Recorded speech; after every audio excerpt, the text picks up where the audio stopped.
What's up? It's Matt. We are back with another restaurant expert roundup. Today we are with TJ Schier, and TJ is the author of Smart Restaurant Guide to Effective Food Service Operations and also an owner of a restaurant. TJ, tell us about yourself. Hey, thanks for having me, Matt. My name's TJ Schier. As you said, I've been a consultant and a speaker for 20 years and a Which franchisee for 14 of those 20 years. So I kind of live in both worlds as an operator and an owner, and also as a consultant and a speaker, happy to help other brands move their teams forward, their takeout and off-premise and catering and guest service. So it's been kind of an interesting experience, to say the least. I live about 70% of the time in the consulting world and 30% of the time in the ops world. So that's a little bit about me, and I appreciate you having me today. Oh, no problem. What was the thought behind the book? Was it based on, hey, I saw all these things that weren't happening by a lot of operators, and I just wanted to tell my story? Or in 2005, I spent some time, and I was fortunate enough to consult with a brand named Pal's Sudden Service in Tennessee, and I saw what they were doing, and I actually had him on our podcast not too long ago, and they run 250 cars an hour through a single lane drive-through, and I learned so much from them about systems and recipes for success that I really thought I had to kind of get everything down in a book, because somebody asked me one day, how long did it take you to write the book? And I said, it took me 10 years and 2 weeks. It was 10 years of experience and 2 weeks to write it. And I just thought over all these years of speaking and working with companies, it was more valuable to just write it all down, put it in a book form and let others get at it, whether it's through Audible or, a PDF or Kindle or whatever, and learn a little bit about how important systems are to grow a business and especially a restaurant. Yeah, it's funny when you say that, how long to take to write a book. I've got my third book coming out end of next month, and like, how long did it take you to write your book? I'm like, well, the one I did it in like 4 hours, kind of, on an airplane, but I had like 15 years in here that I knew where I wanted to go. But when I went to this conference, met with a guy that teaches you how to write books, he gave me the blueprint I needed to get on a plane for 4 hours and bang it out. Yeah, I've just finished my third Smart Restaurant Group series book. This one's on catering. Bad time to put a catering book out, but for those people that want to sow the seeds a little bit early as it starts to come back up, we've got one on staffing and retention, one on catering now, and hopefully down the road there'll be another extension of the series with marketing and some of the other things that all of us need as restaurateurs. So are all of them the same brand of Smart? Mm-hmm. Yeah, my as a franchisee, my group is called Smart Restaurant Group, and it's simply an acronym for our original investors' names. And we grew our brand to 17 Which sandwich locations at one point, but all the investors wanted to get out and do other things. So I've got one remaining location left that I still operate. In fact, I'm at a hotel here today, and going back, I'm working in open to close with a webinar in the middle here, so I can relate to what everybody's doing these days. And I'll be back closing my restaurant because my supervisor has back problems tonight. And so I've branded all the books under the Smart Restaurant Guide, similar to kind of the dummies model. Yep. Hopefully the opposite of that, being the Smart series of how to avoid what I'm doing today, which is working open to close. Okay, so I'm going to dig into it. I've earmarked three parts of the book. And I want to ask you a couple questions and get your feedback on it. So these are things that stuck out to me. So page 7, chapter 2, service, talks about teaching the service basics. And I was recently in New Jersey, and I was talking with Matthew Borowski, 618 Restaurant, and he talked about how a lot of operators have forgotten the basics. And it's as basic as a table touch, as basic as treating people correctly in the restaurant. Talk about what you think from the service standpoint with the basics. I'm 54, first of all, just to kind of, paint a frame of reference. So I grew up in the age of table touches and, really focused on owners and managers visiting the guests, knowing the business and those kind of things. And as you look back a couple of years ago when I wrote the book, everybody rags on this generation. Oh, this generation doesn't know how to talk and look people in the eye and all those kind of things. And I think that's a little misguided because this generation is incredibly multitasking. They're incredibly smart. They're incredibly talented. They may just not have grown up in the same world that we grew up in. So when I wrote that book, it was really about the importance of owners today, kind of the old man on the porch, teaching this new generation some of the hospitality basics, the importance of names and looking people in the eye and those kind of things. The crazy thing is, obviously, with COVID going on, every restaurateur right now should be really rethinking their service model, because now it's all about contactless and frictionless. And the customer does not want to interact with us simply from a safety perspective. So even though I wrote the book a few years ago and talk about those touch points, they're all different in the last 9-10 months that we're dealing with in the pandemic environment. Yeah. And one thing you talked about too, you mentioned knowing names, knowing the customers. It's one thing for me that I think is a basic element, but it's basic to me because I grew up in a household of two salespeople, my mom and my dad, and they knew everybody's name. They knew how to talk. And that was one thing, oddly enough, Mr. Borowski from 618 talked about. He said one of the things they love is they use Open Table for all their reservations. And he said one of the reasons they love it is that there's notes in there. And so the server can look and see, hey, this person's reserved on my table. They were in here 2 times last quarter. And then they go to the notes and say, oh, so-and-so's son got accepted to Harvard. And they bring that up when they sit down. Hey, TJ, your son's at Harvard now, right? Oh, my gosh. It makes it so much of a different atmosphere. Yeah, my son's was not at Harvard, but he did well and turned out got a real job, as did my daughter. So, the beauty of this generation is we have technology. And the key really is to use that technology, like you mentioned with open dining, or if you have a loyalty program, you have information on the customer. And even if you don't have all the technology pieces on it as a restaurateur, you simply connect with them with a hat they're wearing, a T-shirt or a logo, just something to connect with them. I love golf as an example. And so when somebody comes into my restaurant and they're wearing a golf hat or something like that, or even a college hat, I just use the clues, and I learned that from reading Danny Meyer's Setting the Table book. ABCD, always be connecting dots. And that's how we've driven catering sales, because you see people with a business logo on, or lanyards, or those kind of things. And so it's really that simple philosophy that Danny taught a lot of us, which is just to be paying attention to people. You've seen Chick-fil-A do it with their day in the life video you can find on YouTube. And it literally is just teach your employees to pay attention to the clues that the customers are giving you and connect with them on that level. Yeah, it's funny you mentioned Danny Meyer. I just actually talked to his right-hand man last week, and we're having his CEO and one other person from the organization on in January and February as one of our experts. So that's awesome. Great book and amazing organization. Yep. So I'm skipping forward to page 27, and this stuck out to me because I always say you don't know how to get somewhere unless you have the directions. Nowadays we have our phone to cheat, but back when I was younger, we had our map going to Myrtle Beach. We had our directions, but it says smart managers achieve sales and profit excellence by setting daily goals and targets.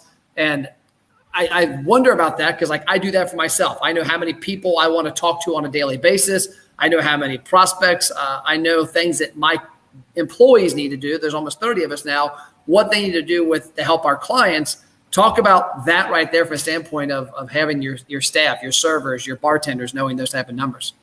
Yeah. I think if you look at it from a full service perspective, I think too often servers don't know how much money they really generate for that business. And if I was a server, I'd like to think I would be one of the best servers there is, because I would look at it and say, wow, I'm going to do $1,000 on my shift today.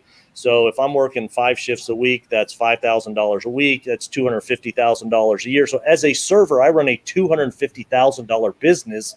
And the beauty of it is my employer pays for all my rent, all my supplies, everything. And if I do 20% tips on that $250,000, I'm making $50K a year. I don't think too many servers think like that. So I think that's where restaurateurs can help them. It's a little bit different in a cashier, like QSR or fast casual environment, because they're not tipped where a server or somebody in a full service is. So I think it's just really critical that the manager or owner educates their staff, one, about how much sales they do, and two, how much profit they do on that. And I'll just give you a peek under my skirt here in my restaurant. I have a restaurant that's $550,000 a year. So it's a sandwich place. It's not a multi-million-dollar location, but when I talk to my employees and they think, okay, you do $10,000, $11,000 a week, man, you must make a ton of money. Well, how much do you think my rent is? Oh, $1,500 a month. Yeah, try $7,000. How much money do you think I pay for my food bill every week? $3,000. How much money do you think I pay on labor every week? $3,000. And when they really educate the employees on how much money is really left over, I'm not even the highest paid employee in my restaurant. I got a couple employees that make more money out of the place than I do, and they didn't put any money in the thing. So it's really just understanding and getting the employees to put things in bite-sized chunks. And I know when COVID hit my business, March 16th or whatever the D-Day was on the calendar, we were up 2% year to date, and 6 weeks later we were down 7%. Now I'm very, very, very fortunate. I have a drive-through, but I ended up the year 9% up. And in my brand, because I'm one of the few that has a drive-through, that's part of it. But the other thing is we literally looked at every single thing that we could do and tried to get everybody to understand, hey, you're running the drive-through today. I need you to sell fries. I need you to sell the 32-ounce drink instead of the 24, because every single one of those 25 cents things adds up. They get paid the same no matter what. I only get paid if they do a good job. And really, I just enlisted their help to get them to understand how, if they'll help me, I've got more money to pay them and grow their paychecks.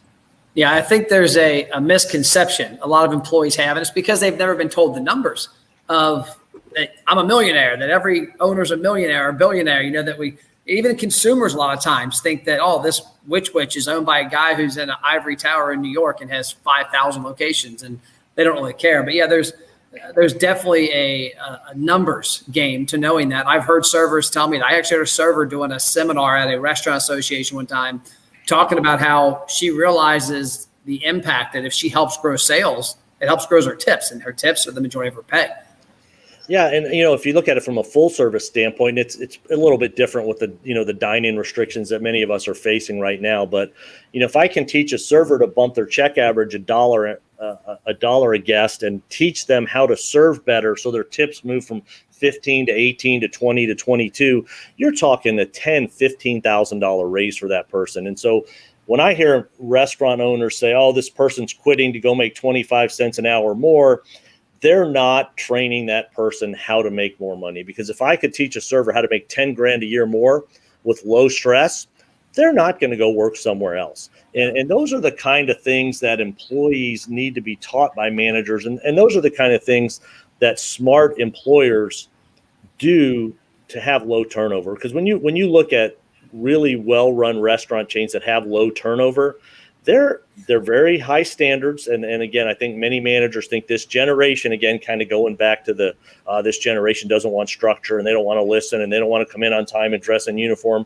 I call bullshit on that. Sorry for my language, but when my daughter was in 9th grade, she joined the high school band. I can't walk and clap at the same time, but I watched a band director take 300 high school kids not too long ago and turn them in 8 weeks into a marching machine. They won the state title 5 times in a row over a 10-year span, changing their staff every 25% turnover every year. The seniors graduate, the freshmen come in, but they created a culture of excellence. She painted a great vision so the kids understood how their role was played in the big picture.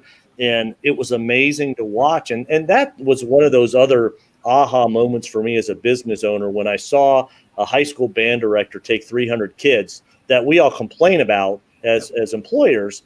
And you know what? They're amazing. They just want to know what they're working for. They want to know, if I do A, I get B. And you need to leverage that as a business owner and use that to your advantage instead of complaining about it. You're giving Doug behind me flashbacks, if he can hear us, because he's a band dad, and he's always talks about, like, Friday afternoons at 2:00. He's at the high school loading up the trailers, and they're going to football games, and the next day they got competition. So yeah, you're exactly right. These are the same people that operators, general, in every business, are saying, "Oh, the generation." Well, I don't think it's the generation. I think it's the leadership, and if the right people lead, the right people follow. Yeah, and this, one of the things I really learned too, this generation, and I've been a consultant for 20 years, so you tend to think you're a know-it-all. But one of the things I learned very early on as a consultant was, if I got hired by a company, I would go in and talk to the frontline employees and do what I called a town hall meeting, and just got their input, because I really initially did it to find out who my troublemakers were going to be and figure out who I had to convince. But in reality, what I learned was all of these employees had all these great ideas, and I probably thought of 80% of them, but then they gave me the other 20% that I hadn't thought of.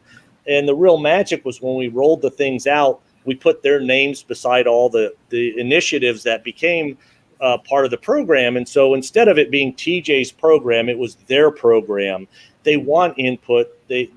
this generation wants to be heard. They are loyal to causes they believe in. So if we could rally to get the employees on our side and get them to think, hey, if I'm successful, my brand's going to be successful. And if the brand's successful, I will be more successful.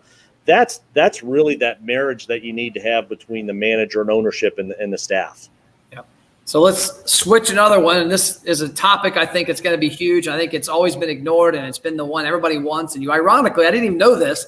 You wrote a book on it, catering. So I'm on page 68. I was reading through here talking about catering orders and online orders and to-go orders, which we'll talk about with one of your off-premise program. But for me, catering is an opportunity that's kind of a double-edged sword that, nowadays it's different with COVID, but in the past, we have a program, for example, that we help restaurants roll out for catering that I always say, hey, you've got somebody trying to get an assistant to order or somebody in the office to order for that business. All those employees could dine at your restaurant outside of that. So like, for example, we have a link we give them that when that person joins, it automatically sends that assistant or that person that initiated the contact an email, says, hey, forward this to your entire staff for a buy one, get one free sandwich their first time they visit. And so now all of a sudden it went from having a conversation with one person for catering to getting 300 people in that building something for the restaurant. And I'll never forget the first time we rolled this out about 3 years ago for one of our clients in a small community. He's like, man, I don't know what happened yesterday. We had 60 people from the same business come in the restaurant. And then I'm like, oh, was one of your people out there? And the lady's like, yeah, I met with the assistant. I did the thing you told me to do. And there it was. So talk about catering as you see it. I know you got the book coming out or the book out, but some of the things you see in catering from a customer service standpoint, from a sales standpoint. Yeah, I think, pre-COVID, to me, catering is like fishing. And, if I want to catch a shark, I live in Dallas, Texas. I could drive 45 minutes north to the border of Oklahoma. I could fish in the Red River all day long, sun up to sundown, and never catch a shark because I'm in the wrong place. If I go out in the ocean, I have a better chance of catching a shark, but there's still some things I need to do to improve my chances. And that's what I think most managers don't understand about catering. You're not going to catch anything if you don't go fishing. You got to throw hooks in the water. You got to put the right bait on there. That example you just gave is phenomenal because the second part of this is I view catering as paid marketing. Yeah. And, if I put a billboard up in one of my towns, or if I do a direct mail, or if I do digital ads, I may or may not get a return on that. But if somebody comes to me and like you said, buys a catering order for 100 box lunches as an example, I just had one a couple of weeks ago, the Friday before school let out in Texas. The teachers still go to school along with most of the kids. But we had a 100 box lunch order for the teachers. It was the last Friday before the holidays went out. I printed buy one, get one free coupons, put them in every box because I made a sale off the catering. But I look at it just like you do. This is 100 people that may or may not know about my restaurant. They simply paid me money. It was profitable. And now I'm going to get some of these coupons back in my restaurant and introduce them to the brand. And so I think a lot of managers mistakenly view catering as, oh, it's too expensive. My COGS are high. Yes, they are. But the dollar amount, I made $350 off a $650 order.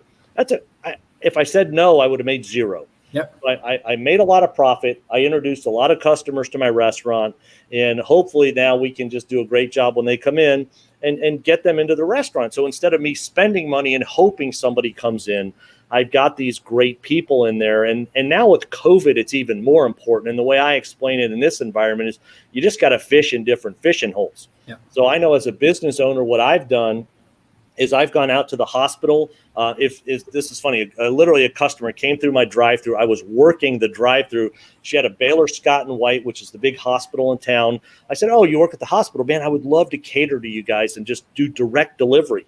She's like, oh my God, I love which. I would love for you to do this. The next day I went down there. I said, look, I've got this new software. I can do direct delivery to the hospital. I don't even need DoorDash or the third parties. I love them with a caveat. But I want to get 100% of the sales. Yep. And 2 weeks later, we're running deliveries Monday and Friday to the hospital to their employees directly. And so, again, I think it's just paying attention to what's going on. The funny thing is the offshoot of this is I had one of the ladies that we delivered to called me and says, hey, first responders, they're doing all this stuff. Would you mind donating some box lunches? And again, I'm looking at this, and, I'm a borderline nonprofit charity during this time of COVID and everything going on, like many restaurateurs. But I said, sure, I'll donate 30 box lunches to you. So I sent her 30 box lunches. She gave them out. 2 days later, we get a catering order from them. So again, you can't just look at the pennies that you're investing. You really have to look at, can I spend my time and efforts and money wisely? Because catering is a huge lever to drive sales into restaurant. Yeah, I've always said it's the only time you can, get 100 swings at the bat really quick. I mean, because you get somebody that buys 100, 200, 300, and I always tell people, like, I'm a pretty good test subject because me and my wife don't cook at home. I mean, cooking at home for us is like a DiGiorno in the oven. We eat out. We eat out pretty much every night, every lunch, every dinner. And I can't tell you how many times I've been at an event and it's been catered and I've never had that restaurant before. And I've been like, oh my gosh, this is great. And that night, my wife and I are at the damn restaurant. Yeah, it's I worked with that company, Pals, I mentioned earlier. When we had him on our podcast, he said, people have a mental shelf space of about 3 restaurants for breakfast, 10 for lunch, and 14 for dinner. Yeah. And that's probably true. And I think in COVID, especially with takeout, it's probably shrunk down significantly. I know my wife and I, we order from 3 restaurants. That's about it for dinner. If we're going to do takeout, because we know they do a great job, the food travels well. Some of the other restaurants we just don't use for takeout because the food just doesn't hold up. Yeah. And so, again, it's just that much more important to get your name out in the community, be connected to, people like yourself, to introduce your people to the brand. And it's amazing because you're getting paid for it. I did a huge thing for high school band. I fed 3,200 kids in 5 days out of one restaurant. So we got a humongous check. But the importance of getting the brand, in our case, Which, into 3,200 kids and their parents, and so they heard our name. Wow, you're supporting the community because you gave us a discount. We're the good guy. Now all of a sudden, we're not Which, the chain restaurant. We're Which, the community provider that supported the band, or, we helped out the hospital and those kind of things. And that goodwill, you can't put a dollar figure on. Yeah. So I'll put a little thing up here that I put on here that this has become ever more popular now. I always tell people, I call it a QR code flyer. Don't give somebody a buy one, get one free card that you can't get anything in return besides their visit. Everybody's accustomed to QR codes now. I mean, I've been in restaurant marketing, been in marketing since 99. I remember 10 years ago trying to get people to understand what a QR code was in a restaurant. And they're like, what is this weird looking barcode? Now they all know it. So when you have that 300 or 400 box order that goes out, have a business card. I've got some laying right here somewhere. Here we go, right here. This right here, this QR code goes to a place where the person has to put their name, phone number, email, and birthday in to get the promotion. Now you get a visit, you get somebody's information. And like you're saying, you've got a couple hundred people that just had your product. There's an even better chance they're going to want to have it again. Yeah, and I think your point is perfect. When we're all struggling to try and build our email lists or SMS, text messaging, and those kind of things, 2010's calling, they want their QR code back. Who would have thought this year would have ever, we would have ever seen the resurgence of the QR code. I use it to apply where people can just grab a card on the way out the door or through my drive-through window.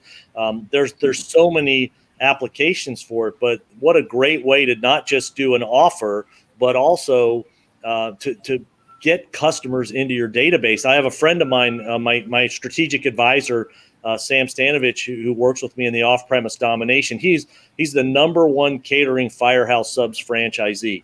And he has a QR code that's, I think it's winfreecatering.com or some website like that. So instead of just doing the fishbowl, kind of the business card drop, he does that, gets people into a sales funnel, essentially is what it is.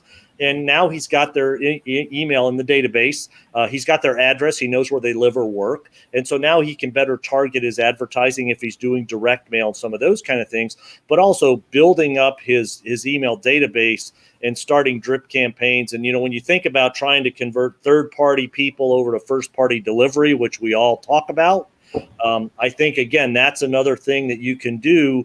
Put the QR code in the third-party delivery bags or box, however you get the food to them, to start them into a drip campaign to slowly convert them over to order from you directly. And again, I love the third parties and I hate them at the same time. But if we view them the right way and say, man, this is an avenue for me to acquire new customers directly, I may have to pay a little bit to acquire them, i.e. the 25 or 30% commission for a few deliveries. But if I do proactively, like what you said, and put some QR codes in there or some offers, I will get them over to me and they'll pay me 100% in order for me directly soon. Yeah. And you said something that got my mind thinking. You mentioned your friend, the Firehouse Subs has a URL. A lot of people don't realize you can like this QR code, the URL that it actually goes to is really ugly. It's like this long, it's not typable, but you can go to a site like I use rebrandly.com. I can go to Rebrandly and say, okay, goodsandwiches.biz/free. And I can tell people in my restaurant, go to Good Business, go to whatever, and it's an easy place. Hey, when you do it, it's going to take you to Messenger to put your name and phone number in, and you're going to get a free sandwich.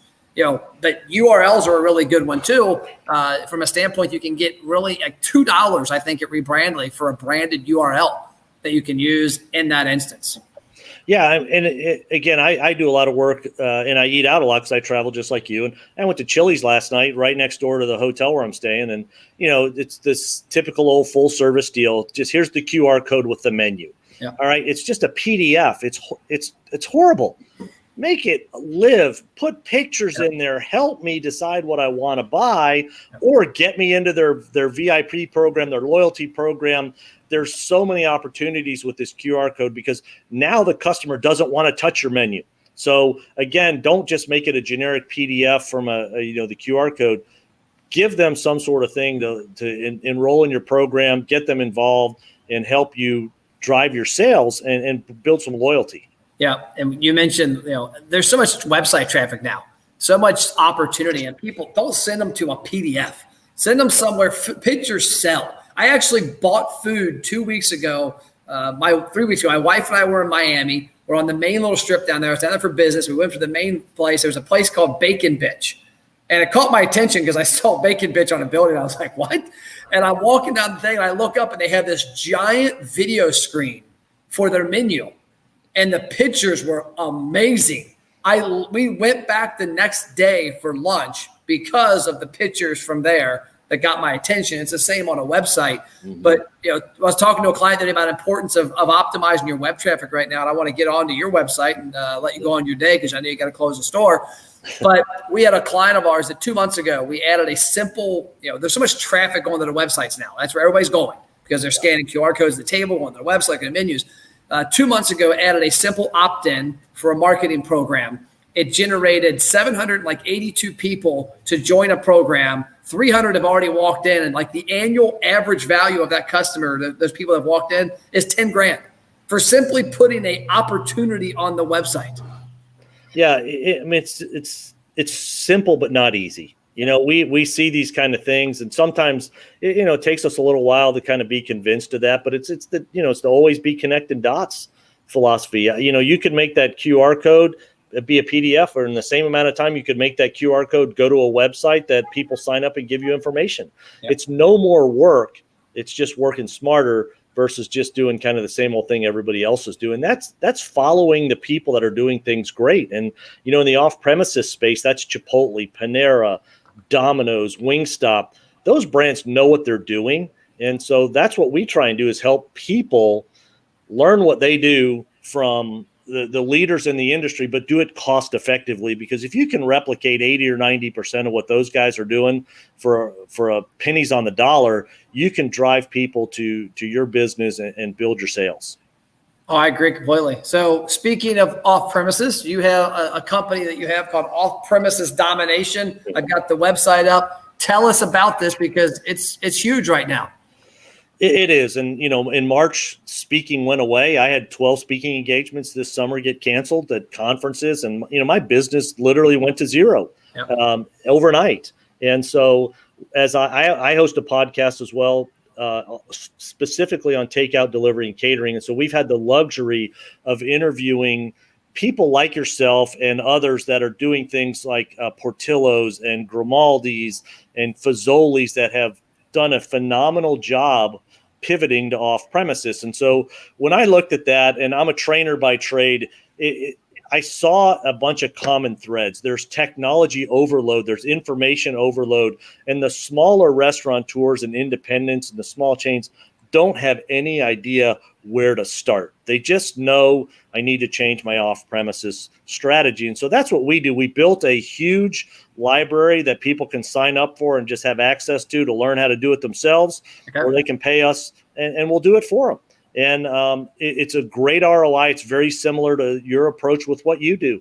It's like, look, man, I'll show you guys how to build your business 10X what we're charging you. And I would do that all day long. If somebody can 10X my business, I'd pay for that all day long. In fact, I'd push more chips in on the table. And so we know which technology partners and menu strategies and packaging strategies will work for various types of brands. We'll work through all the clutter, and even small brands. Like I'm actually helping Witch right now as an example.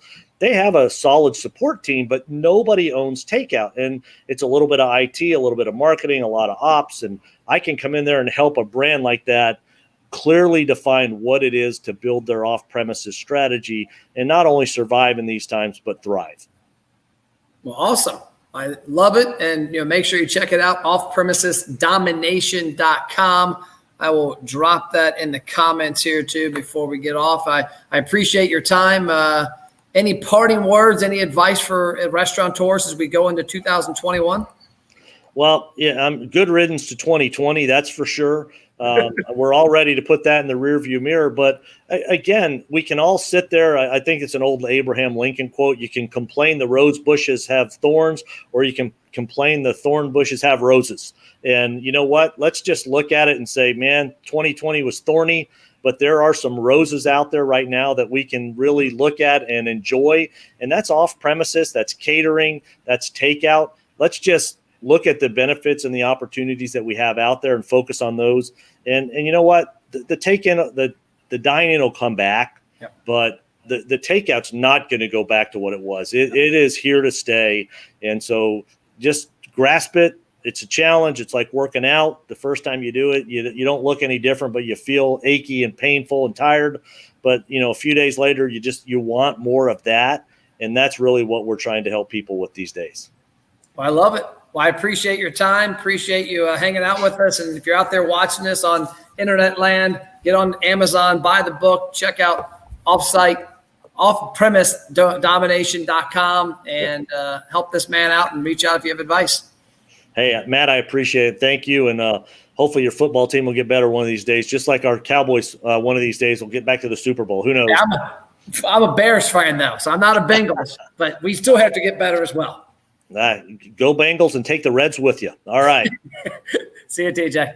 All right. Thanks again. Have for having me.